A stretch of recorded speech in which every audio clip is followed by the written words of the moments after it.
از واموات اندامان کمبرا ستار لطاقة شیخ مقصود هم بین شیل دار دهن جبو کنترل سروکتی هاتیه مشاندن هم به مشیدا دخواستن هم دنگی خواه به همو جهان گینن به همو دولت ها گینن به همو کسی دبین هم مافی مروف دعوت کن هم دخواستن به ما دنگی خوابان گینن هم دبیجن یعنی هبو 26 ساله سروکتی دبین تجریده داره امرالی داره ایدی دم بود دما آزادیه بود دما سرکفتنه همجی هروج بو آزادی ریبر آبو چالاکی مجی بردوامن و حیا دگینن آزادی ریبر آبو یا سیزیکی چالاکی ما هر تن بردوام بن و ما هر تن لقادا بن و ما هر تن سر پیا بن و هم داویه داده بین آزادی ریبر آبو مسوکر بو و هر بیشی ریبر آبو ایرو از وقت اندامه که کنگرستار به نام جنن اشرفیه و شیخ مقصود امیرو دفتنا قادان جبرگو ایرو قنبله سر بر آبو سالاخای 26 در بازی سالاخای 27 که ایرو هم در کتنا قادان جبرگو اما آزادیه بر آبو بخوازن آزادیه گو به سالان دیل هاتیه گردن لی اما من دولت نف نتاوی بزانبن ایرو بر آبو لی زندانا امرالیه دیل هاتیه گردن لی اما فکر وی همو جهان بلاک بیه و تجاری انجا آزادیه بر آبو هم تنزل ناکن و همه هر طب مقادا بن حیاکو هم آزادیه بر آبو مسوگر بکن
باسم النساء التي ينبض قلوبهن من أشقى القائد آبو نستذكر هذا اليوم الأليم.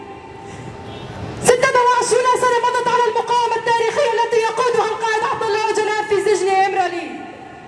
هذه 26 سنة غدت 26 سنة من المقاومة والتضحية التي بذلها الشعب في سبيل الوصول إلى الحرية. لقد جعل القائد آبو من زنزانته منبرا للفكر الحر بتأسيس وإنشاء مبدأ العصرانية الديمقراطية المرتكز على حرية المرأة والديمقراطية وحماية البيئة. إننا اليوم الشعوب في شمال وشرق سوريا نستذكر هذا اليوم ونستذكر معه أيام النضال التي خضناها. كان الشعب طيلة هذه السنوات في الساحات يطالب بالحرية الجسدية للقائد عبد الله أوجلان، وقد أثمر نضالنا نتيجة هذا النضال المرير، هذا النضال الصعب. ونوجه تحياتنا وسلامنا من هذا المكان إلى المقاومة الحية التي تنبض إلى يومنا هذا في السجون ضد الفاشية والرفاق اللوات الذين أضرموا النار بأجسادهم ارتباطا بالقضية وارتباطا بالقائد عبد الله أوجلان.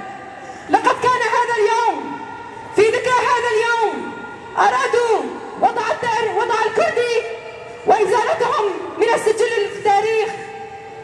لقد أرادوه يوم إبادة، يوم إمحاء للقضية الكردية، ولكن نضال الشعب حوله إلى يوم للحرية. إن هذه السنوات الطويلة ونحن اليوم نشهد تغيرات كثيرة. لقد دخل القائد آبو بنضاله وتضحية الشعب التاريخ من أفسح أبوابه. فقد القاسي والداني يتحدث عن نضاله، عن فلسفته، فلسفة المرأة لحياة الحرية التي ستنتصر أمام كل المؤامرات، أمام كل السياسات، أمام كل الأعمال الدنيئة التي تستهدف إرادة الكرد. أشهد بالتجمع بالقائد مرات كثيرة في هذا المكان. لقد عمل على تنظيم الشعب وتدريبه ليكون على دراية بما يحيط به من مؤامرات تحاك ضده. والآن بعد مرور هذه السنين والآن الوضع كله يتغير. لقد قلبنا المؤامرة على أعقابها، فكما أرادوا إمحاءنا وإنهاءنا وإبادتنا في هذا اليوم، نحن اليوم نعلن بأننا بتنا أقوى، بأننا بتنا منظمين بشكل أكثر. مهما فعلوا ومهما سيفعلون لن يستطيعون إقصاء إرادتنا، لن يستطيعوا كسر شوكتنا. نحن كل يوم نزداد بالملايين، نوجه لهم نداءنا ونحن على أمل أن نسمع قريبا صوت